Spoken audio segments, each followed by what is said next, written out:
Allez, il y a le pointage à faire, il faut télécharger la vidéo. Ça ne va pas se connecter.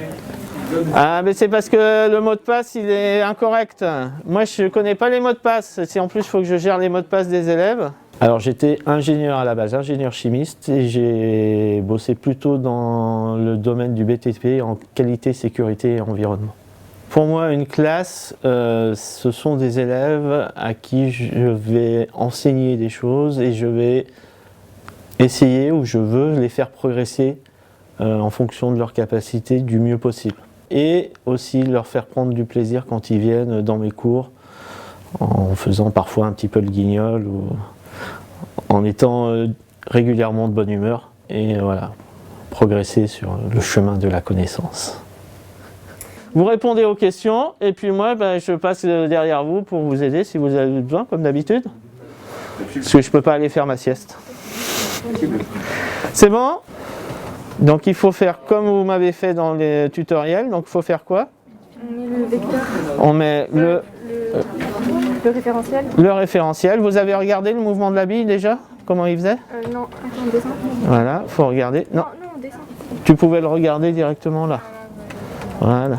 Je ne vais pas dire qu'il y a un vrai projet numérique, hein, c'est un petit peu pompeux.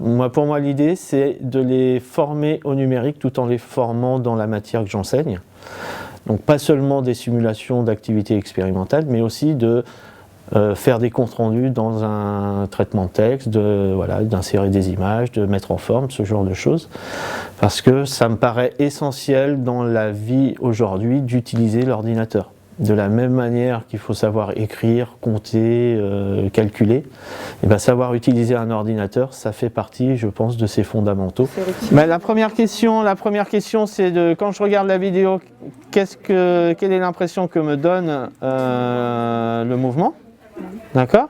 Et puis une fois que tu auras le pointage, tu vois, après on va demander des choses plus importantes. Parce que là, il nous demande de décrire le mouvement après le passage, enfin avant et après. Nouveau. Voilà. Et je sélectionne la zone que je veux capturer. Quand tu fais sur devoir, voilà, et que tu cliques ici sur devoir, d'accord, là tu as ajouté un travail. D'accord? Et quand tu cliques sur ajouter un travail, ça mouline, et puis tu peux faire nouveau fichier Word directement. Hop, nouveau fichier Word. Et il va te l'enregistrer au bon endroit, tu mets le nom. Et voilà. Et on gagne du temps. Parce que là, tu es à 40, là, je crois. Hein. Donc, 40, il est ici, hein. Attention. Oui. Ah, mais je suis obligé de le mettre à 40 piles. Ah, bah, tu le mets où tu veux, mais du moment après que tu mets la bonne valeur. Ouais, mais 40, si tu commences à 83 et que tu vas à 56, tu peux. C'est juste que le calcul est un peu plus compliqué. Après, on peut se compliquer la vie, il n'y a pas de souci.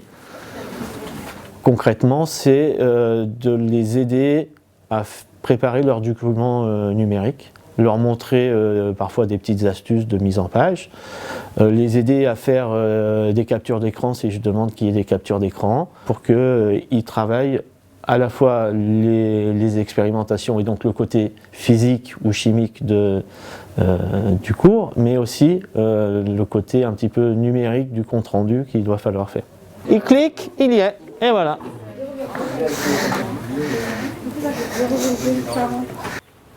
Il y a une capture d'écran pour le pointage et il y a le tableau de données dans le compte rendu.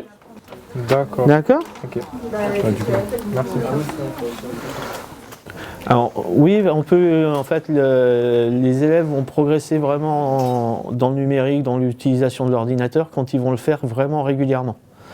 Mais voilà, l'idée c'est d'essayer de les faire travailler le plus possible des choses sur ordinateur pour que voilà, ils aient l'habitude d'utiliser et que petit à petit ça devienne vraiment un réflexe, comme quand on apprend à écrire, à force de répétition on y arrive.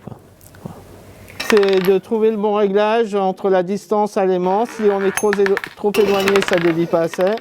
Et si on n'est pas assez éloigné, ça dévie trop.